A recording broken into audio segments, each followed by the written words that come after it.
కళ్ళు మూసుకొని ప్రార్థన చేసుకోవచ్చు. మహాపరిశుద్ధుడా, సర్వశక్తుడా, సకల ఆశ్రదాలకే కారణభూతుడా, నా ప్రియ పరలోకపు తండ్రి, జీవాధిపతి, సర్వోన్నతుడా, మృతులకు సజీవులకు తీర్పు తీర్చే న్యాయాధిపతి తండ్రి, ఈ రాత్రికాల సమయంలో ప్రభువా తండ్రి నీ సన్నిధిలో చేరి ప్రభువా ఇంతవరకు పాటల ద్వారా మీరు మహిమ పొంది ఉన్నారు. కీర్తనలో మీరున్నారు తండ్రి. నాయన ఇప్పుడు వాక్యం బోధిస్తుండగా నన్ను మరుగుపరచండి, మీ పరిశుద్ధాత్మ సహాయాన్ని దయచేయండి తండ్రి. నాయన నేను చెప్తే ఎవరు వినరు కానీ ప్రభువా మీరే మీ ఆత్మ సహాయం దయచేసి బిడ్డలకు నాకు కావలసిన వాక్యాన్ని వినిపించమని కోరుకుంటూ ఈ చిన్న ప్రార్థన క్రీస్తు వారి పేట అడిగి వేడుకొంచున్నాను మా కన్న తండ్రి, ఆమేన్. కూడి వచ్చిన మీ అందరూ కూడా ప్రభు అయిన యేసుక్రీస్తు నామంలో వందనాలు చెల్లిస్తున్నానండి. అదేవిధంగా మరి నెట్ మీద చేస్తున్న ప్రేక్షకులందరూ కూడా నా హృదయపూర్వక వందనాలండి. మరి ఈరోజు దేవుని యొక్క వాక్యం చూసినట్లయితే మరి దేవుని గురించి మనం కొన్ని విషయాలు మనం జ్ఞాపకం చేసుకోవచ్చు. అలాగే యేసుక్రీస్తు ప్రభు వారి గురించి కొన్ని విషయాలు మనం జ్ఞాపకం చేసుకోవచ్చు. ఈ భూమి మీద దేవుడు తన స్వరూపం చెప్పిన తన పోలిక చెప్పిన పిల్లలు కావాలని కోరుకున్నాడు. ఆ పిల్లలు యేసుక్రీస్తు ప్రభు వారి ద్వారా రావాలని ఆయన దేవుని యొక్క అనాథ సంకల్పం. అయితే ఈ భూమి మీద పుట్టిన మనుషులందరూ కూడా పాపం చేసి దేవుడు అనుగ్రహించే మహిమను పొందలేనప్పుడు సాక్షాత్తు దేవుని కుమారుడైన యేసుక్రీస్తు ప్రభు వారి భూమి మీదకి వచ్చి శరీరధారగా వచ్చి తండ్రి అయిన దేవుడు ఏం చెప్పాడో అవన్నీ కూడా తూచా తప్పకుండా పాటించి మనుషులు అందరి పాపాల గురించి రక్తం చిందించి పాప విమోచనకై యేసుక్రీస్తు ప్రభువారు మరి ఆయన బలి పశువుగా మరి బలిగా అర్పింపబడి ఆయన రక్తం ద్వారా ఆయన శరీరం ద్వారా ఈ సమస్త మానవులందరూ కూడా కొని మనల్ని కూడా తండ్రి ఉన్న లోకానికి తీసుకెళ్లాలని తండ్రి యొక్క సంకల్పం. అలాగే అదేవిధంగా తండ్రి ఏమైతే చెప్పాడో యేసుక్రీస్తు ప్రభువారు తూచా తప్పకుండా ఆయన ఈ భూమి మీదకి వచ్చి సమస్త మనుషుల పాపాల కొరకు ఆయన ప్రాణం పెట్టి ఉన్నాడు. మనలందరూ కూడా తండ్రి ఉన్న రాజ్యాన్ని తీసుకెళ్ళడానికి యేసుక్రీస్తు ప్రభువారి యొక్క భుజం మీద ఈ యొక్క రాజ్యభారాన్ని వేసుకున్నాడు అన్నమాట. ఎందుకంటే ఎఫెసీ రాసిన పత్రికలు చదివినుకున్నాం కదా, తండ్రి అయిన దేవునికి ఏం కావాలి, పిల్లలు కావాలని చెప్పేసి అని, తన స్వరూపం చెప్పిన తన పోలిక చెప్పిన పిల్లలు కావాలని చెప్పేసి అని అనాథ సంకల్పం. అయితే భూమి పుట్టిన మనిషి పాపం చేసి దేవుడు అనుగ్రహించిన మహిమను మరి పొందలేక, దేవుడు అనుగ్రహించిన మహిమను చూడలేక వాళ్ళు ఏమైపోయారంటే పాపం ఎప్పుడైతే చేశారో దేవునికి మనుషులకు మధ్యగా ఏమొచ్చేసిందంటే పాపం వచ్చేసి ఈ పాపం వలన మనుషులందరూ కూడా మరి నిత్య జీవానికి వెళ్లకుండా నిత్య నరకానికి జారిపోతున్నారు. పాపం చేసిన ప్రతి ఒక్కరు కూడా మరణిస్తారని చెప్పేసి అని దేవుడే మరి తన అద్వితీయ కుమారుడైన యేసుక్రీస్తు ప్రభువుని భూమి మీద పంపించి ఉన్నాడు. కాబట్టి యేసుక్రీస్తు ప్రభువుని భూమి మీద 33 సంవత్సరాలు బ్రతికి ఎటువంటి పాపం చేయకుండా పరిశుద్ధంగా బ్రతికి మనుషులందరూ కూడా ఎలాగ మరి పరలోకానికి వెళ్ళాలి, మనుషులందరూ కూడా ఎలాగ దేవుని స్తుతించాలి, మనుషులందరూ కూడా ఎలాగ మరి కన్న తండ్రిని ఎవరో తెలియాలంటే ఈ ప్రపంచంలో మనుషులందరూ కూడా ఎవరు కూడా తండ్రి అయిన దేవుని ఎవరు కూడా చూడలేదు, ఆయన స్వరూపం ఎవరు కూడా చూడలేరు, ఆయన స్వరం ఎవరు కూడా వినలేరని చెప్పేసి అని సాక్షాత్తు పరలోకం నుంచి వచ్చిన యేసుక్రీస్తు ప్రభువారు చెప్పుట మనం బైబిల్ గ్రంథంలో చూస్తాం. కాబట్టి తండ్రి అయిన దేవుని మహిమపరచడానికి కూడా యేసుక్రీస్తు ప్రభువారు భూమి మీదకి వచ్చి తండ్రి అంటే ఎవరు, పరిశుద్ధాత్మ అంటే ఎవరు, మరి దేవుని మనం ఎలాగ ఆరాధించాలని చెప్పేసి మనిషిగా బ్రతకడానికి యేసుక్రీస్తు ప్రభువారు భూమి మీదకి వచ్చి తండ్రి యొక్క సంకల్పాన్ని అంతటి కూడా నెరవేర్చుకుంటూ ఈ భూమి మీదకి వచ్చి సమస్త మనిషి పాపాల కొరపైన ప్రాణం పెట్టి ఉన్నాడండి. ఈ భూమి మీదకి వచ్చిన తర్వాత తండ్రి పని శుభ్రంగా నెరవేర్చిన తర్వాత ఆయన చనిపోయే ముందు అంటున్నాడు. మరి ఏమంటున్నాడు ఒకసారి చూద్దాం. యోహాను సువార్త 17వ అధ్యాయం, యోహాను సువార్త 17వ అధ్యాయం మొదటి నుంచి చూద్దాం కొన్ని వచనాలు. యేసు ఈ మాటలు చెప్పి ఆకాశం వైపు కన్నులెత్తి ఇట్లా నేను తండ్రి నా గడియ వచ్చి ఉన్నది, నీ కుమారుడు నిన్ను మహిమపరచునట్లు నీ కుమారుని మహిమపరచము, నీవు నీ కుమారునికి ఇచ్చిన వారందరికీ ఆయన నిత్య జీవం అనుగ్రహించినట్లు సర్వ శరీరాల మీదను ఆయనకు అధికారం ఇచ్చితివి, అద్వితీయ సత్యదేవుడైన నిన్నును నీవు పంపిన యేసుక్రీస్తును ఎరుగుటయే నిత్య జీవము. చూడండి, ఈ రోజున ప్రపంచంలో మనుషులందరూ కూడా నిత్య జీవానికి వెళ్ళాలంటే ఏం కావాలంట? తండ్రి అయిన దేవుని నమ్మాలి. అలాగే యేసుక్రీస్తు ప్రభువారు దేవుని కుమారుడని చెప్పి ఒప్పుకున్న వారే వాళ్ళే నిత్య జీవానికి అర్హులు. అంటే ఏంటి? పరలోక రాజ్యానికి అర్హులు అనమాట. యేసుక్రీస్తు ప్రభువారిని తండ్రి అయిన దేవుడే భూమి మీద పంపించాడని చెప్పేసి విశ్వసించాలి. అలాగే పరలోకంలో తండ్రి ఉన్నాడని చెప్పేసి విశ్వసించాలి. ఇలాగా వీళ్ళిద్దరిని కానీ విశ్వసించకపోతే మాత్రం వాళ్ళు ఏమైపోతారంటే వాళ్ళు పరలోక రాజ్యాన్ని వెళ్ళడానికి అర్హులు కాదని చెప్పేసి అని తేటగా బైబుల్ చదివిస్తుంది. ఇది యేసుక్రీస్తు ప్రభు యొక్క మాటలు మనం చూస్తూ ఉన్నాం అనమాట. చాలా మంది ఏం చేస్తున్నారంటే ఈ బైబిల్ గ్రంథంలోని ఒక్కొక్కరు ఒక విధంగా అర్థం చేసుకుంటూ తండ్రిని ఆరాధించే వాళ్ళు కొంతమంది, తండ్రిని తప్ప యేసుక్రీస్తు ప్రభువుని వాళ్ళు ఆరాధించరు, యేసుక్రీస్తు ప్రభువుని దేవుడిగా ఒప్పుకోరు కొంతమంది అయితే యేసుక్రీస్తు ప్రభువారే దేవుడు అంటారు, తండ్రిని ఒప్పుకోరు. ఎందుకంటే యేసుక్రీస్తు ప్రభువారు ప్రాణం పెట్టాడు కాబట్టి, ఆయనే మనకు మార్గదర్శకుడు కాబట్టి, ఆయనే దేవుడే మరి శరీరధారకు వచ్చి ఉన్నాడు కాబట్టి యేసుక్రీస్తు ప్రభువారు తండ్రి అని చెప్పేసి కొంతమంది నమ్మే పరిస్థితి ఉన్నారు. కొంతమంది ఏంటంటే లేదు పరిశుద్ధాత్మే మనకి దేవుడు అని చెప్పేసి అని ఇలాగా విభిన్నమైన బోధన బోధిస్తూ బైబిల్ గ్రంథంలో నుంచే మరి 3 పాత్రలను తీసుకుంటే ఒక్కొక్కరు ఒక్కొక్క విధంగా బోధించడం నేటి సమాజంలో మనం చూసి ఉంటున్నాం. కాబట్టి ఏది సత్యము ఏది అసత్యము తెలియాలంటే ఎవరి మాటలు వినకుండా సాక్షాత్తు దేవుడే తన దైవ గ్రంథమైన బైబిల్లో మనకు రాయించిచ్చాడు. మనిషి ఎలాగ బ్రతికితే నిత్య జీవానికి వెళ్తాడో, ఎలా బ్రతికితే పరలోకానికి వెళ్తాడని చెప్పేసి అని యేసుక్రీస్తు ప్రభువుని భూమి మీద పంపించి, ఇదిగో నాయన సమస్త మనుషులందరూ కూడా నీవే మార్గదర్శులు కాబట్టి ఈ మార్గంలో వచ్చిన అందరూ కూడా నిత్య జీవనానికి వస్తారని చెప్పేసి అని యేసుక్రీస్తు ప్రభువారు ఏం చేశారంటే ఈ భూమి మీదకి పంపించారు తండ్రి అయిన దేవుడు యేసుక్రీస్తు ప్రభువారిని. కాబట్టి ఇప్పుడు మనం ఎవరు నమ్మాలి నిత్య జీవనానికి వెళ్ళాలంటే యేసుక్రీస్తుని ఎరుగుటే నిత్య జీవం. యేసుక్రీస్తు ప్రభువుని ఎరుగుటే నిత్య జీవం, అలాగే తండ్రిని ఒప్పుకోవడమే నిత్య జీవం. వీళ్ళిద్దరిని కానీ వీడు ఒప్పుకోకపోతే వాళ్ళు ఎవరు కూడా నిత్య జీవానికి వెళ్ళరంట. అది ఎవరు చెప్తున్న మాటలది? బైబిల్లో యేసుక్రీస్తు ప్రభువారు చెప్తున్నారు స్వయంగా. ఎందుకంటే తండ్రి యొక్క గొప్పతనాన్ని యేసుక్రీస్తు ప్రభువారు చెప్తున్నారు. మరి ఈ రోజున మరి రకరకాల బోధన బోధిస్తూ విశ్వాసం సైతం కూడా ఏం చేస్తారంటే మరి త్రోవ తప్పించే పరిస్థితులకు చేస్తున్నారు ఈరోజు బోధించే బోధకులు. కాబట్టి మనం ఏం చేయాలంటే ఎవరు చెప్పినా గుడ్డిగా వినకుండా ఆనాడున్న అపోస్తుల కాలంలో మరి దేవుని యొక్క వాక్యాన్ని బోధించేటప్పుడు ఆనాడున్న మరి సంఘవస్తులు అందరూ కూడా అలాగే ఉన్నవాళ్ళు ఏవని చెప్పేసి అని అనుదినం కూడా పరిశీలించిన రీతిగా ఈరోజు కూడా మనము కూడా ప్రతి ఒక్కరి చేతిలో బైబిల్ ఉంది కాబట్టి ఎవరు ఏం చెప్పినా వినకుండా బైబిల్ అలా ఉందా లేదా, బైబిల్ దేన్నైతే మరి అంగీకరిస్తుందో దాన్ని అంగీకరించాలి తప్ప ఎవరు ఎంత పెద్ద బోధకుడైనా ఎవరు ఎంత చిన్న బోధకుడైనా వాళ్ళ మాటలు పక్కన పెట్టేసి బైబిల్ స్థిరపరచింది కాబట్టి బైబిల్ మనల్ని నమ్మవలసిన బాధ్యత మనకు ఉంది. కాబట్టి యేసుక్రీస్తు ప్రభువారు దేవుని కుమారుడు, దేవుడు పంపగా వచ్చిన వారు ఎవరో యేసుక్రీస్తు ప్రభువారు. ఇలాగ తండ్రిని కుమారుని ఒప్పుకున్న వాళ్ళే నిత్య జీవంలోకి వెళ్తారు. ఓకే, 5వ వచనం కూడా ఒకసారి చూడండి. తండ్రి లోకం పుట్టక మునుపు నీ యొద్ద నాకు ఏ మహిమ ఉన్నదో ఆ మహిమతో నన్ను ఇప్పుడు నీ యొద్ద మహిమపరచుము. చూడు, తండ్రి నీవు నాకు అప్పగించిన పని చెప్పారు కదా, అనాది సంకల్పం ఏంటి?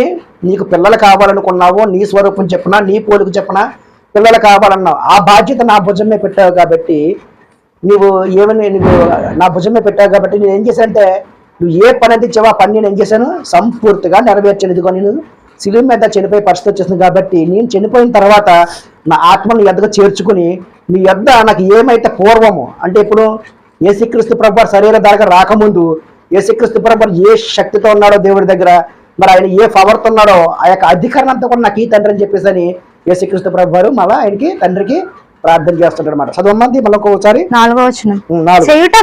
చేయుటకు నీవు నాకు ఇచ్చిన పనిని సంపూర్తిగా నెరవేర్చి భూమి మీద నిన్ను మహిమపరిచితిని. చూడండి తండ్రి, ఇక్కడ చూసావా యేసుక్రీస్తు ప్రభువు తండ్రి నువ్వు నాకు పని అప్పగించావు కదా, ఆ పని అంతా కూడా నేను ఏం చేశానంటే సంపూర్తిగా నువ్వు చెప్పిన ఆజ్ఞలన్నీ కూడా తూచే తప్పకుండా పాటించాను.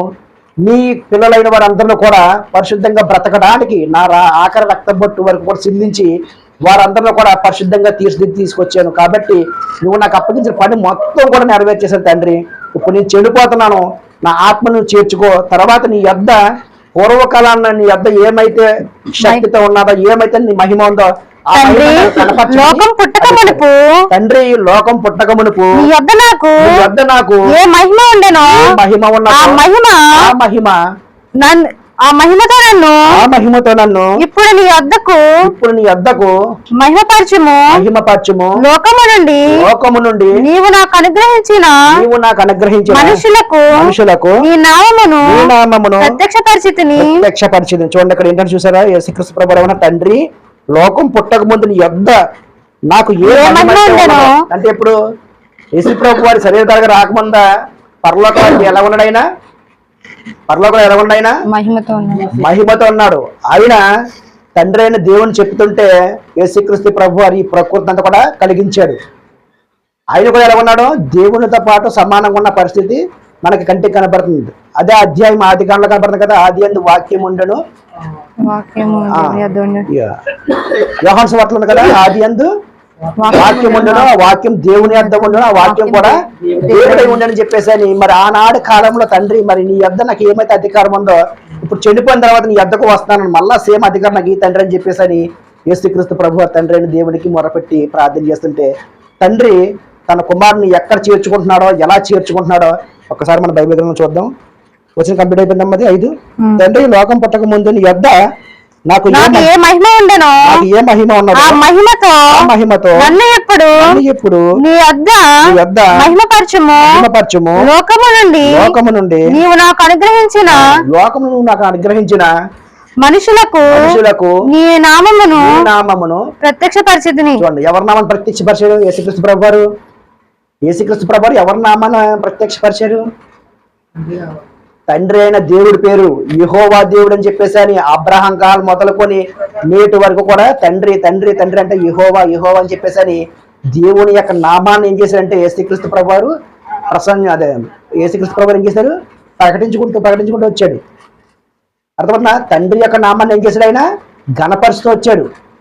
తండ్రి అయిన దేవుని ఎవరు కూడా చూడలేరు, ఆయన స్వరూపాన్ని ఎవరు కూడా చూడలేరు, ఆయన మాట ఎవరు కూడా వినలేరు. కాబట్టి తండ్రి అయిన దేవుని యొక్క మాట చెప్పున తండ్రి అయిన దేవుని యొక్క మరి యొక్క పేరుని పెట్టుకుని యేసుక్రీస్తు ప్రభు ఈ భూమి మీదకి వచ్చి మరి ఆదాం మొదలుకొని నేటున్న కాలం వరకు కూడా తండ్రి యొక్క నామాన్ని మహిమపరుస్తూ ఆయన తండ్రి ఏం చెప్పాడో ఎన్ని కూడా తూచే తప్పకుండా పాటిస్తున్నాడు. ఇలా చనిపోయేటప్పుడు తండ్రిని ఏమవుతుందంటే, తండ్రి లోకం పుట్టక ముందు నీ యొద్ద నాకు ఏమైతే మహిమ ఉందో ఆ మహిమను నాకు కనపరచమని చెప్పేసి అని చెప్తున్నాడు అనమాట.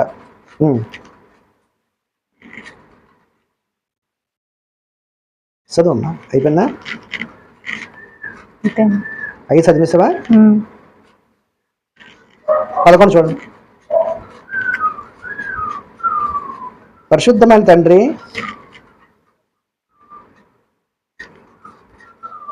11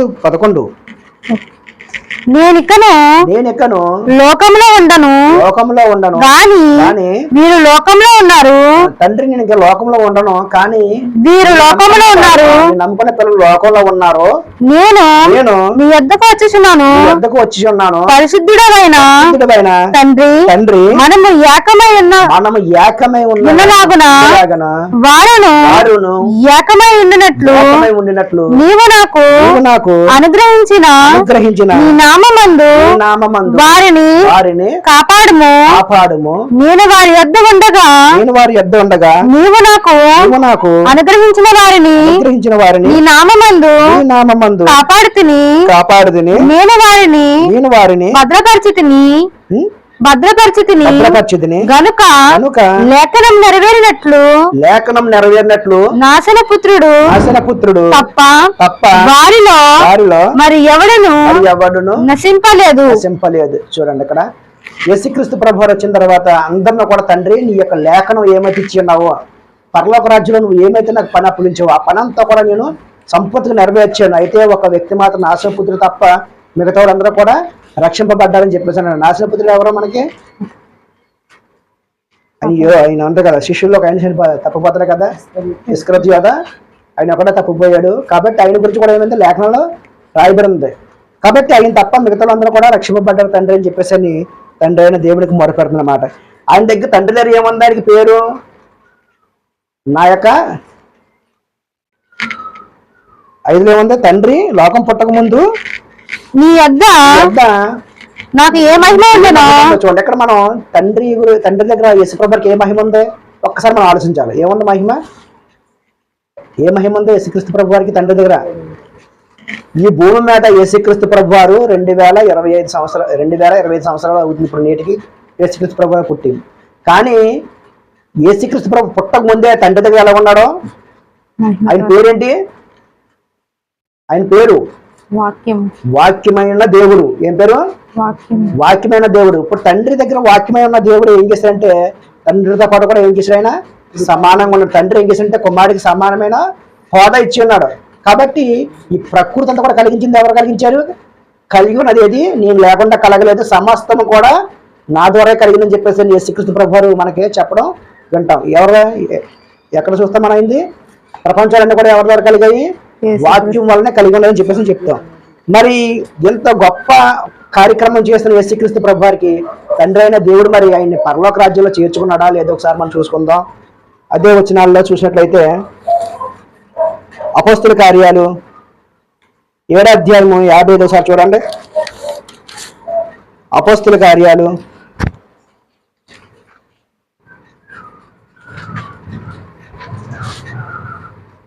7వ త్వరగా. అయితే అతడు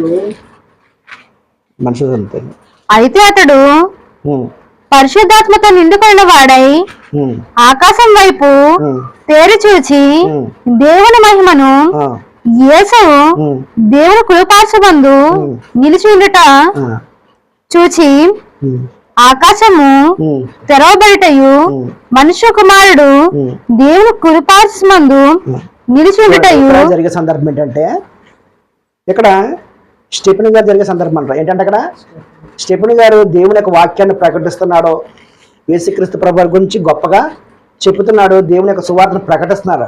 కానీ సందర్భాలు జరిగే సందర్భాలు ఏంటంటే అక్కడ స్టెఫెనీ గారిని ఏం చేస్తారంటే రాళ్ళతో కొట్టి చంపేస్తుంటారు అన్నమాట. ఏంటి? రాళ్ళతో కొట్టి చంపేపోతుంటారు. ఆ సందర్భం మనం చదువుకుంటున్నాం అన్నమాట. అయితే అతడు పరిశుద్ధాత్మతో నిండుకున్న వాడై ఆకాశం వైపు తేరి చూచి, చూడండి అక్కడ ఎవరో పరిశుద్ధాత్మతో నిండుకుని ఉన్నారు? స్టెఫెను పరిశుద్ధాత్మతో నిండుకుని ఉన్నాడంట. ఎప్పుడైతే దేవుని యొక్క వాక్యాన్ని ప్రకటిస్తున్నారో ప్రజలందరూ కూడా ఆయన చంపేద్దాం అని చెప్పేసి అనుకున్నప్పుడు ఆయన ఎలా ఉన్నాడంటే పరిశుద్ధాత్మ చేత ఆయన అతడు పరిశుద్ధాత్మతో నిండుకున్న వాడై ఆకాశం వైపు తేరి చూచి దేవుని మహిమను యేసు దేవుని కుడిపార్శ్వమందు, చూడ దేవుడి మహిమను యేసు దేవుని కుడిపార్శ్వమందు నిలిచి ఉండుటను చూచి ఆకాశము తెరవబడుటయు మనుష్య కుమారుడు దేవుని కుడిపార్శ్వమున నిలిచి ఉండుటయు చూచుచున్నానని చెప్పాను. చూడండి అక్కడ జరిగే సందర్భాన్ని చూశారు కదా. ఇక్కడ స్టెఫెనీ గారు దేవుని యొక్క వాక్యాన్ని ప్రకటిస్తున్నారు. కానీ అక్కడున్న యూదులు, అక్కడున్న వాళ్ళందరూ కూడా ఏం చేస్తున్నారు? ధర్మోపదేశాలు ఏం చేస్తున్నారంటే ఈయన దైవ దోషం మాట్లాడుతున్నాడని చెప్పేసి ఆయన రాజుతో కూడా చంపేపోతుంటే ఆయన ఎలా ఉన్నాడంట? పరిశుద్ధాత్మ చేత నిండుకుని ఉన్నాడు. కాబట్టి వెంటనే ఆయన ప్రార్థన చేస్తుంటే ఇలా కడులెత్తి పైకి చూసి వెంటనే ఆకాశం తెరవబడి అక్కడ దేవుని యొక్క మహిమ కనపడుతుంది. ఎవరికి? స్టెఫెనీ గారికి దేవుని యొక్క మహిమ కనపడుతుంటే ఆ మహిమతో పాటు తండ్రి దేవుడితో పాటు ఎవరు కనపడుతుందంటే యేసుక్రీస్తు ప్రభువారు. ఏంటి? యేసుక్రీస్తు ప్రభువారు ఎక్కడున్నారు? అక్కడ తండ్రి యొక్క కుడి పార్శ్వం అన్నాడు. అంటే కుడి పక్కన ఆయన నిలబడి ఉన్నాడంట. ఎవరో? యేసు ప్రభువారు. చదువు. ఆకాశము తెరవబడి మనుష్య కుమారుడు దేవుని కుడిపార్శ్వమందు నిలిచి ఉండుటయు చూచుచున్నానని చెప్పాను. అప్పుడు వారు పెద్ద కేకలు వేసి చెవులు మూసుకొని ఏకముగా అతని మీద పడి పట్టణపు వెలుపలకి అతనిని వెళ్ళగొట్టి రాళ్ళు రువ్వి చంపిరి. సాక్షులు సౌలును ఒక యవనుని పాదముల యొద్ద తమ వస్త్రములను పెట్టిరి. ప్రభువును గూర్చి మొరపెట్టుచు, యేసు ప్రభువా, నా ఆత్మను చేర్చుకోమని స్టెఫెను పలుకుచుండగా. ఇక్కడ స్టెఫెను రాళ్ళతో కూడా చంపేస్తుంటే అంతవరకు కూడా యూదులు ఎవరు ప్రార్థన చేస్తున్నారో? తండ్రి అయిన దేవుని ప్రార్థన చేస్తున్నారు, యెహోవాను ప్రార్థన చేస్తున్నారు. కానీ ఇక్కడ స్టెఫెను ఏం చేస్తున్నారు తెలుసా?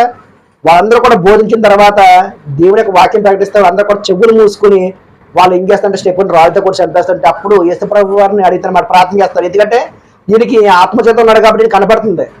ఆకాశం తెరవబడింది, తండ్రి మహిమతో ఉన్నాడు, కుమారుడు కుడిచేపక్కన ఉన్నాడు యేసుక్రీస్తు ప్రభు. తండ్రి మీరు ఏం చేస్తున్నారో మీరు తెలియదు కాబట్టి మీరు క్షమించు అని చెప్పేసి అని వారి గురించి క్షమాపణ అడిగి స్టెఫెను గారు ఏం చేస్తారంటే ప్రభువా నా ఆత్మను చేర్చుకొని చెప్పేసి మొరపెడుతున్నాడు. ఎవరో? స్టెఫెను ఏం చేస్తాడంటే నా ఆత్మను చేర్చుకొని చెప్పేసి యేసు ప్రభు వారికి మొరపెడుతున్నాడు. ఇక్కడ యేసుక్రీస్తు ప్రభు వారు తండ్రికి ఎలా మొరపెట్టుకున్నాడు? తండ్రి, నువ్వు అప్పగించే పని అంతా నేను పూర్తి చేశాను కాబట్టి నా ఆత్మ చేర్చుకొని చెప్పేసాను. తన ఆత్మను యేసుక్రీస్తు ప్రభు ఆత్మ తండ్రికి చేర్చిన రీతిగానే ఇక్కడ స్టెఫెన్ ఏం చేస్తాడంటే యేసుక్రీస్తు ప్రభు వారికి ప్రార్థన చేస్తూ ప్రభువా, యేసు ప్రభువా, నా ఆత్మను చేర్చుకొని చెప్పేసి అన్నప్పుడు పలుకుచుండగా వారు ఏం చేశారు? రాళ్ళతో కొట్టి చంపేశారండి. ఏంటి ఇక్కడ చూడబతికి ఏం జరుగుతుంది? యేసు ప్రభు వారికి ఏముంది? అక్కడ మహిమ ఉంది. తండ్రి అయిన దేవుడు మరి ఫస్ట్ పూర్వం కాలాన్ని ఏ మహిమతో ఉంచాడు, ఆ మహిమ అంతా కూడా ఇప్పుడు ఎవరికి ఇచ్చారు? అక్కడ యేసుక్రీస్తు ప్రభు వారికి తండ్రి అయిన దేవుడు ఇచ్చాడా లేదా? ఇచ్చాడు. ఎందుకంటే లోకం పుట్టక ముందు తండ్రి దగ్గర ఏ మహిమ ఉందో ఆ మహిమతో తండ్రి కుడిపార్శ్వం నిలుస్తున్నాడంట. తండ్రి సింహాసనము ఉంటే ఈ స్టెఫెన్ కింద నుంచి భూమి ఉన్న స్టెఫెన్కి ఎవరు కనపడుతున్నారు? తండ్రి మహిమ కనపడుతుంది. యేసుక్రీస్తు ప్రభు కుడిపార్శ్వం ఉండటం కూడా కనపడుతుంది. తండ్రి అయిన దేవుడు మరలా యేసుక్రీస్తు ప్రభు వారికి ఏ మహిమ అయితే అవ్వాలని కూడా ఆ మహిమను ఇచ్చేసాడు. ఇచ్చేసి యేసుప్రభు వారికి ఏం చేస్తాడు? తండ్రి అయిన దేవుడు, ఇదిగో నాయన, ఈ ప్రపంచం అంతా కూడా నీకు అప్పగించబడింది. శక్తుల మీదను, దూతల మీదను, పరలోకం దూతల మీదను, అన్నిటి మీద కూడా నీకు అధికారం ఇవ్వబడింది. అయితే నీ శత్రువు చనిపోయేంత వరకు, నీ శత్రువులు నీ పాదాల కింద వచ్చేంత వరకు కూడా నీకు ఏమవుతుంది? అధికారం ఇవ్వబడుతుందని చెప్పేసి అని తండ్రి అయిన దేవుడు యేసుక్రీస్తు ప్రభు వారికి సమస్త అధికారం కూడా ఇచ్చేసాడు. ఎవరికే? యేసు ప్రభు వారికి. ఇంకో వచనం కూడా చూసుకోవచ్చు.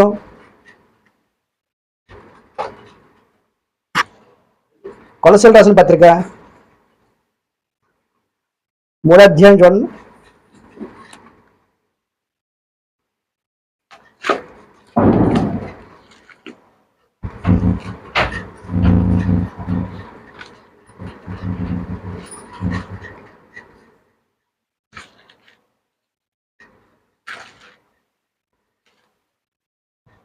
చదువు.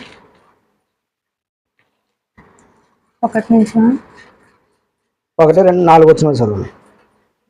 మీరు క్రీస్తుతో కూడా లేపబడిన వారైతే పైనున్న వాటినే వెతుకుడి. అక్కడ క్రీస్తు దేవుడు కుడిపార్శ్వమందున. చూడండి, ఇక్కడ మీరు సువార్త ప్రకటిస్తూ దేవుడు మీరు విశ్వాసం ఉంటున్నారు. మీరు అందరూ కూడా ఈ లోకం వైపు చూడకండి. శిష్యులు చెప్తున్నమాట, ఈ లోకం వైపు చూడకండి. ఈ లోకం ఒకనొక ధనాన్న గతించిపోతుంది. ఎవరి మాటలకి మీరు లోబడిపోవద్దు, ఎవరు చెప్పినా మీరు వినొద్దు. మరి ఈ యొక్క వాక్యం కాకుండా మరి ఏ వాక్యం చెప్పినా సరే మీరు ఏమవుతారు? పరలోకానికి వెళ్ళరు. కాబట్టి మీరు తండ్రిని కుమారుని ఒప్పుకున్నట్టే నిత్య జీవము. అయితే ఇక్కడ ఏమన్నాడు చూసారు? ఇక్కడ మీరు యేసు ప్రభుతో మీరు క్రీస్తుతో కూడా లేపబడిన వారైతే పైనున్న వాటినే వెతుకుడి. అక్కడ క్రీస్తు దేవుడు కుడిపార్శ్వమున, అక్కడ క్రీస్తు దేవుడు కుడిపార్శ్వమున కూర్చుని ఉన్నాడు. చూడండి, అక్కడ యేసుక్రీస్తు ప్రభు ఎక్కడున్నారు? దేవుని తండ్రి కుడిపార్శ్వమున కూర్చుని ఉన్నాడు. అంటే తండ్రి కూర్చుని ఉంటే తండ్రి యొక్క కుడి భాగానే ఎవరు? అక్కడ యేసుప్రభు ఉన్నారు. మీరు కింద ఉన్న వాటిని వెతకండి. ఈ భూమి మీద ఉన్న శరీర సుఖాలకు, బంధుత్వాలకి, వీటికి లోబడిపోద్దు. ఎందుకంటే ఒకనొక దినాన్ని శరీరాన్ని విడిచిపెడతాం, చనిపోతాం. కానీ మీరు చనిపోయిన తర్వాత మీకు నిత్య జీవం కావాలంటే ఎవరి యందు నిత్య జీవం ఉంది? యేసు ప్రభు ద్వారాగా, తండ్రి అయిన దేవుని ద్వారాగా మీకు నిత్య జీవం ఉంది. కాబట్టి క్రీస్తును తండ్రిని ఎరుగుటే నిత్య జీవం. ఇక్కడ తండ్రి అయిన దేవుడు ఉంటే తండ్రి అయిన దేవుని పక్కన ఎవరన్నా అక్కడ యేసుక్రీస్తు ప్రభు వారు మనకి కనపడుతున్నారు అన్నమాట. చదువమ్మ. పైనున్న వాటి మీదనే గాని సంబంధమైన వాటి మీద మనసు పెట్టకుడి.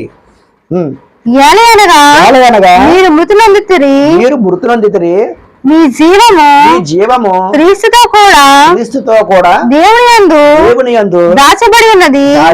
చూసారు, అక్కడ చనిపోయిన వారందరూ కూడా ఏమవుతున్నారు? అక్కడ యేసుక్రీస్తు ప్రభు వారితో పాటు జీవం ఏమైపోతుందంట?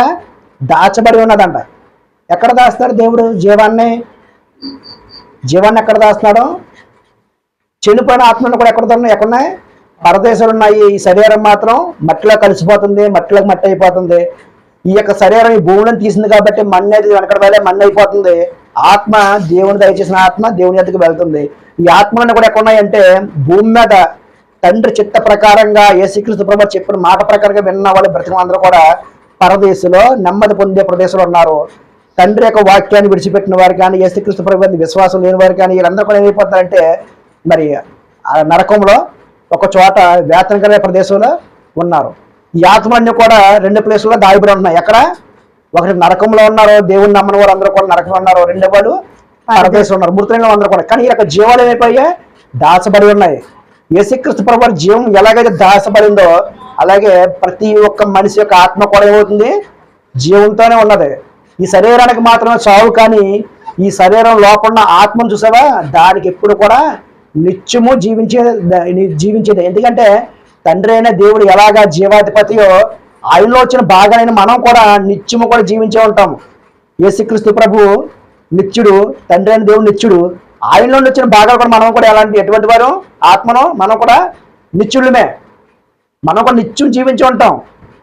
ఎందుకంటే మన దేవుని పోలిక, దేవుని స్వరూపం, దేవుని యొక్క ఆత్మ మనలో ఉంది కాబట్టి మనం ఎవరప్పుడు నిత్యము జీవించి ఉంటాం. కానీ పాపం చేయడం వలన ఈ శరీరానికి మరి విడుదలగా మరి ఏమైందంటే పాపం వల్ల వచ్చి మరణం వచ్చింది. కాబట్టి ఈ మరణం ద్వారా ఏమవుతుందంటే శరీరము ఆత్మ ఏమైపోతుంది? 2 విడిపోతున్నాయి. ఇలా విడిపోని ఈ శరీరం ఆత్మ కూడా ఏమైపోయిందంటే ఈ శరీరం మట్టిలో తీయబడింది కాబట్టి వెనకడ వల్ల మಣ್ಣి అయిపోతుంది. కానీ ఆత్మను చూసారా, ఆత్మే జీవింపజేయుచున్నది, కేవలం శరీరము నిష్ప్రయోజనము. ఈ యొక్క ఆత్మ ఏం చేస్తుందంటే మరి దేవుణ్ణి నమ్ముకుంటే పరదేశంలో నెమ్మది పొందే ప్రదేశానికి వెళ్తుంది. దేవుణ్ణి నమ్ముకోకపోతే ఎక్కడికి వెళ్ళిపోతుంది? నరకంలోకి వెళ్ళిపోయి వేతన పడే ప్రదేశానికి వెళ్ళిపోతుంది అనమాట. ఈ 2 ఆత్మలు కూడా ఏమైపోతుందంటే యేసుక్రీస్తు ప్రభువుతో పాటు ఏమవుతున్నాయి అక్కడ ఆత్మలను కూడా? చదవమ్మా. పైన వాటి మీదనే గాని భూ సంబంధమైన వాటి మీద మనస్సు పెట్టకునపుడి, అనగా మీరు మృతులందుతిరి, మీ జీవము క్రీస్తుతో కూడా దేవుడి యందు దాచబడి ఉన్నది. దేవుడి యందు దాచబడిందంట మన జీవం. ఎక్కడ? దేవుడి యందు దాచబడి ఉన్న జీవం. ఎందుకంటే మన పూర్వీకులు ఎంతో మంది చనిపోయారు.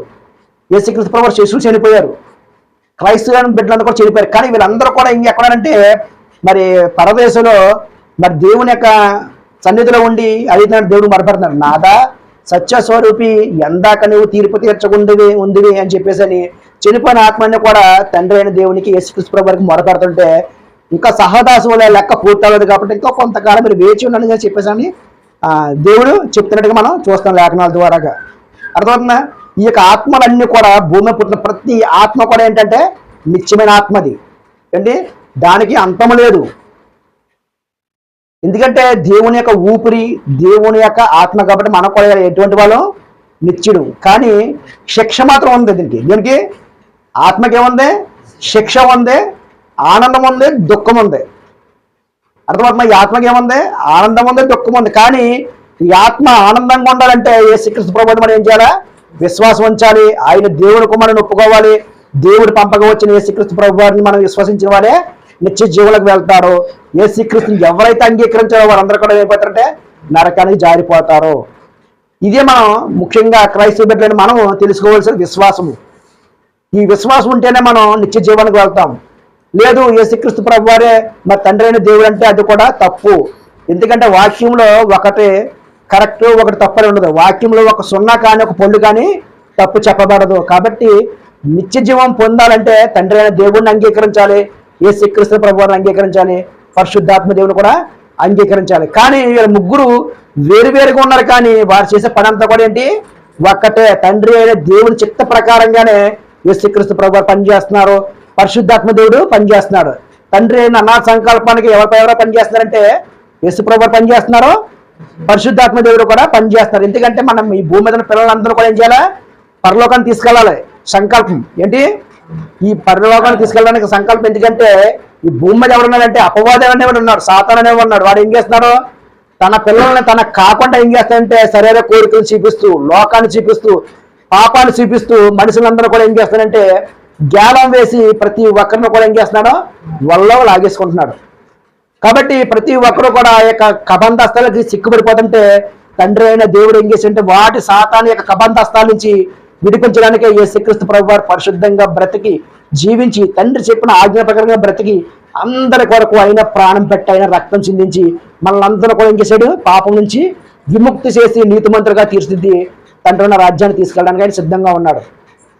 అంతేకాక నన్ను వెళ్ళిపోతూ మనకు మరొక ఆదరణకర్త కూడా ఈ భూమి మీదకి పంపించుంటున్నాడు. ఆయనే సర్వశక్తులకు మనల్ని నడిపిస్తాడు అనమాట. ఆయన ఎవరా? పరిశుద్ధాత్మ దేవుడు. ఈయన కూడా మనం అంగీకరించాలి. ఎందుకంటే తండ్రి అయిన దేవుడు ఆత్మస్వరూపిగా ఉన్నాడు, ఆయన ఎవరు కూడా కనపడ్డావు. కానీ ఆ తండ్రి అయిన దేవుడు ఆత్మస్వరూపిగా ఉన్న దేవుణ్ణి బయలుపరచడానికి కుమారుడైన క్రీస్తు భూమి మీదకి వచ్చి ఉన్నాడు. ఆ కుమారుడు ద్వారా మనుషుల యొక్క పాపాలన్నీ కూడా క్షమింపబడ్డాయి. కాబట్టి ఆయన వెళ్ళిపోతూ యేసుక్రీస్తు వెళ్ళిపోతూ ఇదిగో మీకు ఒక ఆదరణకర్త పంపిస్తున్నాను, ఆయన మిమ్మల్ని సర్వసత్యం నడిపిస్తానని చెప్పేసి యేసుక్రీస్తు ప్రభు వారు చెప్పిన మాట ప్రకారంగా మరి పరిశుద్ధాత్మ దేవుడు 2000 సంవత్సరాలు దగ్గరలోగా 1900 యేసుక్రీస్తు ప్రభు చనిపోయిన తర్వాత వచ్చిన సందర్భం ఇప్పుడు నేటి వరకు కూడా పరిశుద్ధాత్మ దేవుడు ఎక్కడ పోయాడు, భూమి మీద మనతో పాటు ఉండిపోయి మనం చేసిన పాపాలకు బదులుగా మరి తండ్రిని ఏమైనా ప్రార్థన చేయాలో ఉండి నీలో ఉండి నాలో ఉండి తండ్రిని దేవుడికైనా మొరపెడుతున్నాడు. ఉచ్చరింపడాన్ని సౌఖ్యంతో ఆయన తండ్రి అయిన దేవుడికి మూడుగుచున్నాడు. తండ్రితో మాట్లాడుతున్న తండ్రి ఈ బిడ్డ తెలుసో తెలియకో పాపం చేసాడు, అయితే క్షమించి ఈ బిడ్డకు ఇంకొక అవకాశం ఈ తండ్రి అని చెప్పేసి నీవు నేను చెడిపోకుండా దేవుడు అవసరం ఇమ్మని చెప్పేసి నీకు బదులుగా నాకు బదులుగా మనం పడుకునేటప్పుడు మన పక్షాన దేవుడికి ప్రార్థన చేస్తారు పరిశుద్ధాత్మ దేవుడు.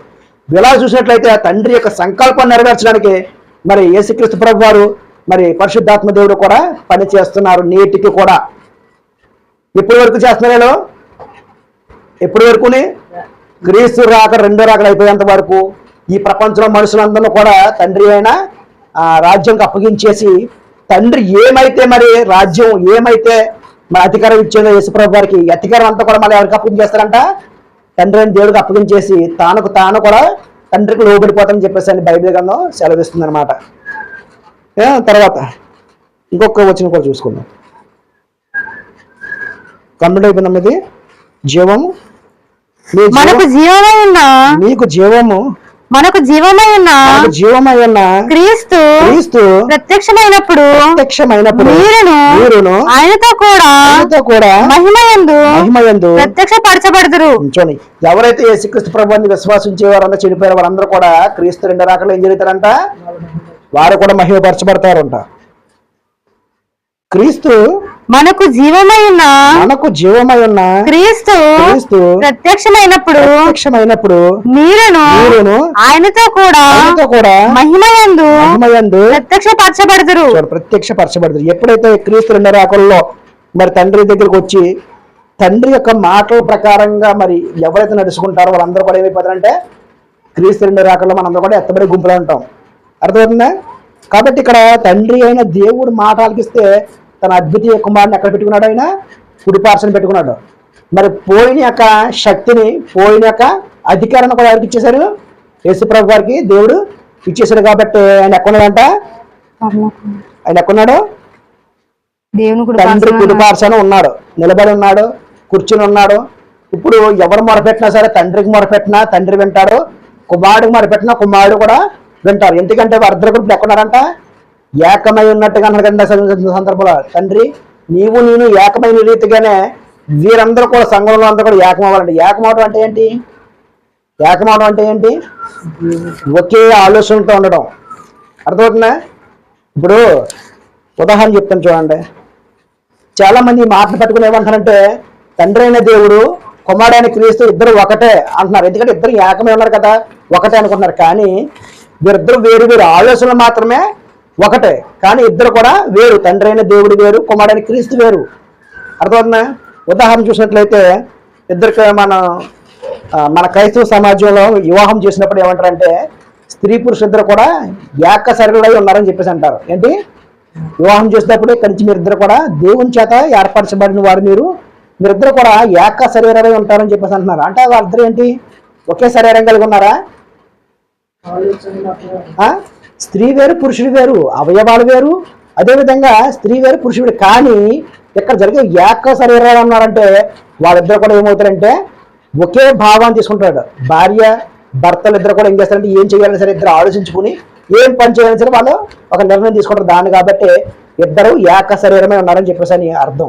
ఎందుకంటే ఆ పనిలో శరీర ధర చూస్తే ఇద్దరం వేరు వేరు. అలాగే తండ్రి అయిన దేవుడు ఏం చేస్తాడంటే ఆయనకు ఆలోచన ఉంది పిల్లలు కావాలని, ఆ ఆలోచనలో యేసుక్రీస్తు ప్రభు వారు ఒకే రీతిగా ఆలోచిస్తున్నాడు, తండ్రి అయిన దేవుడు ఒకే రీతిగా ఆలోచిస్తున్నాడు, పరిశుద్ధాత్మ దేవుడు కూడా ఒకే రీతిగా ఆలోచించి ఈ పిల్లలందరూ కూడా నిత్య జీవాన్ని తీసుకెళ్లాలని ఆయన కోరిక. మనం ఇంకొక వచనం చూసుకున్నాం, మనం ముగించుకోవచ్చు. హెబ్రీ రాసిన పత్రిక 10వ అధ్యాయం 13 చూడండి. హెబ్రీ రాసిన పత్రిక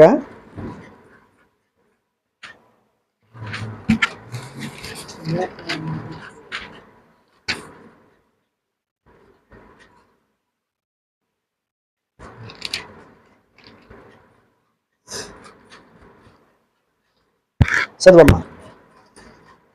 హెబ్రీయులకు రాసిన పత్రిక 10వ అధ్యాయము 13వ వచనం.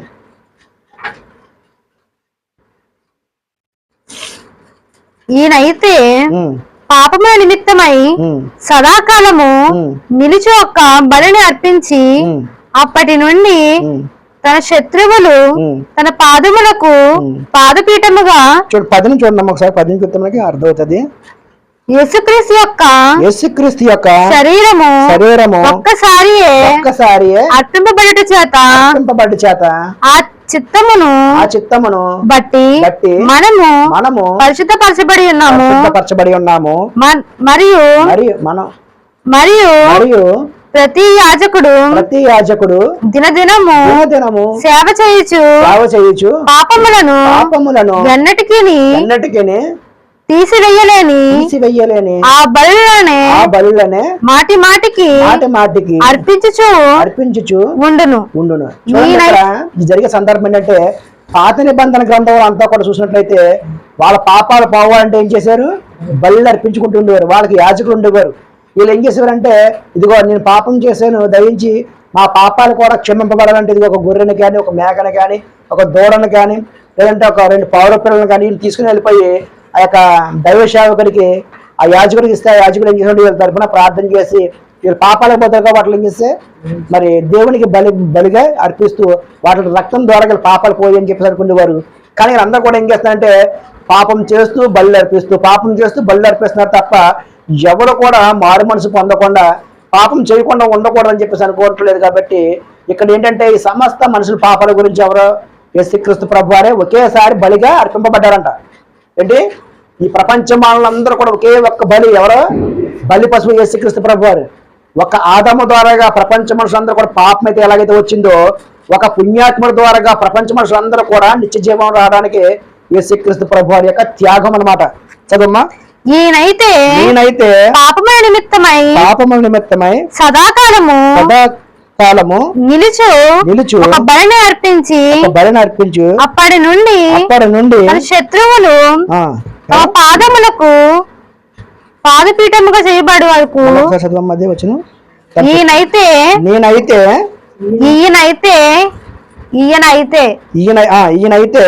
పాపముల నిమిత్తమై సదాకాలము నిలుచు ఒక బలిని అర్పించి అప్పటి నుండి తన శత్రువులు తన పాదములకు పాదపీఠముగా చేయబడే వరకు కనిపెట్టుచు దేవుని కుడిపార్శ్వమున ఆసీనుడాయను. ఒక్క అర్పణ చేత ఈయన పరిశుద్ధపరచబడు వారిని సదాకాలమునకు సంపూర్ణులుగా చేసి ఉన్నాడు. ఈ విషయమై పరిశుద్ధాత్మ కూడా మనకు సాక్ష్యం ఇస్తున్నాడు. చూడండి ఇక్కడ మనకి ఏం జరిగే సందర్భం ఏంటంటే, ఇక్కడ సదాకాలం అంటే ఏంటి? బలి సదాకాలం నిచ్చు ఒక బలిని అర్పించి అప్పటి నుండి తన శత్రువులు తన పాదములకు పాదపీఠముగా చేయబడే వరకు కనిపెట్టుచు దేవుని కుడిపార్శ్వమున ఆసీనుడాయను. చూడండి, ఇక్కడ దేవునికి శత్రువులు ఎవరున్నారు? అక్కడ యేసుక్రీస్తు ప్రభు శత్రువులు ఎవరంటే అపవాది అని కూడా ఉన్నాడు. ఎందుకంటే తండ్రి యొక్క సంకల్పాన్ని అంతా కూడా పాడు చేసేది ఎవడో? అపవాది. ఎందుకంటే పరలోక రాజ్యంలో వాడికి దక్కని చీటు, తనకి దక్కని గౌరవం తన పిల్లలకు దక్కకూడదని చెప్పేసి వాడు ఏం చేసంటే కంకణం కట్టుకుని దేవుని స్వరూపం చెప్పిన దేవుని పోలుకున్న పిల్లలందరూ కూడా ఏం చేస్తున్న వాడు పాపం వైపు నడిపిస్తూ దేవునికి ఆజ్ఞలకు భిన్నంగా ఏం చేస్తున్నాడంటే మార్చేసి అందరిని కూడా పాపం చేసి దేవుని దగ్గర నిలబెడుతున్నాడు. ఇదిగో నేను చేసిన పాపానికి నన్ను పరలోకం కింద గింటేసా కదా, ఇప్పుడు నీ స్వరూపం చెప్పిన, నీ పోలుకు చెప్పిన, నీ ప్రతిబింబాలైన నీ బిడ్డలను నేను ఎలాగ పాపంలో నడిపిస్తానో చూసావు కదా, వాళ్ళందరూ కూడా నీ కంటి ముందే అగ్నిలో కనకన కాలిపోతుంటే అప్పుడు నువ్వు ఎంత బాధపడతావు నేను చూస్తానని చెప్పేసి అని దేవుడికి వ్యతిరేకంగా సాతాను గారు చేస్తున్న పనికి యేసుక్రీస్తు ప్రభు వారు ఏం చేశారంటే తనకు తానుగా బలిగా అర్పించి సమస్త మనిషి పాపాలకు బదులు అందరికీ ఏం చేసినట్టు ఆయన సదాకాలం ఉండే బలిని ఆయన అర్పింపబడి మనందరూ కూడా నిత్య జీవాన్ని ఇవ్వడానికి యేసుక్రీస్తు ప్రభు వారు బలిగా అర్పింపబడి మనల్ని అందరూ కూడా తండ్రి దగ్గర తీసుకెళ్ళడానికి ఎక్కడికి వెళ్ళిపోయాడు, తండ్రి కుడి పార్శ్వన ఉన్నాడు. శత్రువులందరూ కూడా తన కుడి కాలు కింద తొక్కుతారని చెప్పేసి అన్నాడు కదా. వీళ్ళందరూ కూడా ఎప్పుడు చనిపోతాడు, అపవాది ఎప్పుడు చనిపోతాడు? క్రీస్తు రెండో రాకడలో ప్రపంచం అంతా అంతం అయిపోయిన తర్వాత, అందువల్ల ఈ ప్రపంచం అంతా కూడా అంతం అయిపోయిన తర్వాత చనిపోయిన ఆత్మలో అప్పటికప్పటికి బ్రతుకున్న వారు అందరూ కూడా తీర్పులోకి వస్తారు. తీర్పులోకి వచ్చి తండ్రి సింహాసనంలో కూర్చొని ఉంటాడు. తండ్రి సింహాసనంలో కూర్చొని ఉంటాడు. అప్పుడు దేవుడి యందు భయభక్తులు కలిగిన వారందరూ కూడా ఒక పక్క, దేవుణ్ణి విసర్జించిన వారందరూ కూడా ఒక పక్క ఉండి అప్పుడు ఏం చేస్తాడు, తండ్రి ఇదిగో నీవు నాకు లోకం పుట్టక ముందు నాకు అప్పగించే పని, ఇదిగో ఆ పని నెరవేర్చింది తండ్రి. వీరందరూ కూడా నువ్వు దేవుడిని ఒప్పుకున్నారు, నువ్వు పంపిన క్రీస్తు ఒప్పుకున్నారు కాబట్టి అందరూ కూడా లోకం పుట్టిన మొదలుకొని నువ్వు వాళ్ళకి ఏమైతే ఇవ్వాలనుకున్నావో నేను ఎక్కడ అనుకున్న వాళ్ళు కూడా అక్కడ అని చెప్పేసి యేసుక్రీస్తు ప్రభువు తండ్రికి అప్పగిస్తాడు ఆయన రాజ్యాన్ని. వారందరూ కూడా నిత్య జీవనంలోకి వెళ్తారు. వారందరూ కూడా సంతోషంగా ఆనందంగా ఉంటారు. వారందరూ కూడా దేవునితో పాటు కలిసి జీవిస్తుంటారు పరలోకంలో. మరి మిగతా వాళ్ళు అంటారు, వాళ్ళు ఏం చెబుతుంటే ఇదిగో తండ్రి నేను బోధించాను, వీరి గురించి ప్రాణం పెట్టాను, అయినా సరే నా మాట వినకుండా అపవాదైన సాతాను మాట విన్నాడు కాబట్టి వీరందరూ కూడా సాతాను సంబంధించిన కాబట్టి వీరందరూ కూడా ఏమైపోయారంటే నరకానికి వెళ్ళిపోతున్నారు. కాబట్టి వాడిని కూడా ఏం చేస్తారంటే సాతానుతో పాటు వీళ్ళు కూడా శిక్షలకు వెళ్ళిపోతారు. కాబట్టి మనము భక్తి చేస్తున్న మనం ఎలా ఉండాలంటే ఎవరు చెప్పిన మాటలకి మనం అదిరిపోయి బెదిరిపోకుండా ప్రాణం ఉన్నంత వరకు ప్రభు కొరకు పోరాడి, ప్రాణం ఉన్నంత వరకు యేసుక్రీస్తు ప్రభు స్వార్థం ప్రకటిస్తూ మనం నిత్య జీవనం పొందడానికి మనం ఏం చేయాలంటే అనుక్షరం కూడా బైబిల్ని జ్ఞానిస్తూ దేవుని యొక్క వాక్యాన్ని మనం బోధించవలసిన బాధ్యత యేసుక్రీస్తు ప్రభు మన అందరికి ఇచ్చాడు. కాబట్టి మీరందరూ కూడా వాక్యాన్ని ఎవరు చెప్పిన మాటలు మీరు బెదిరిపోకుండా, ఎవరు చెప్పిన మాటలు మీరు అలిసిపోకుండా మీరు ఏం చేయాలంటే బైబిల్ మనకు సెలవిచ్చింది కాబట్టి బైబిల్లో ఏముందో దాన్ని మనం నమ్మి మన నిత్య జీవానికి వెళ్ళాలని కోరుకుంటూ మరి మీకు ఈ యొక్క మాటలు సెలవు చేసి చెప్తూ నేను సెలవు తీసుకున్నానండి. కళ్ళు మూసుకొని ప్రార్థన చేసుకోవచ్చు. మహాపరిశుద్ధుడా సర్వశక్తుడా తండ్రి, కొన్ని మాటలు నీ బిడ్డలకు వివరించి ఉన్నాను తండ్రి. ఈ భూమి మీదకి ప్రభువా మరి మనిషి పాపం చేసిన వలన వచ్చే జీతం మరణము, ఆ మరణం నుంచి జీవానంలో ప్రవేశించడానికే యేసుక్రీస్తు ప్రభు వారి భూమి మీదకి పంపబడి ఉన్నాడు ప్రభు. మరి తండ్రి ఈ యొక్క కుమారుడైన యేసుక్రీస్తు ప్రభు నీ పని అంతా కూడా నెరవేర్చి మరి మమ్మల్ని అందరూ కూడా నిత్య జీవాన్ని తీసుకెళ్ళడానికి యేసుక్రీస్తు ప్రభు వారు నీ వద్దకు వచ్చి ఉన్నారయ్యా. అనేక నివాసాలు మా గురించి ఏర్పాటు చేసి ఉన్నారు. మేము నమ్ముతున్నాము, విశ్వసిస్తున్నాం తండ్రి. అంచుమ వరకు నమ్మకంగా బ్రతకడానికి సహాయం దయచేయమని కోరుతూ ఈ చిన్న ప్రార్థన క్రీస్తు వారి పేట అడిగి వేడి కొంచెం మా కన్న తండ్రి, ఆమేన్. అందరికీ వందనాలండి. అదేవిధంగా ప్రభువులు చేసుకోవచ్చు.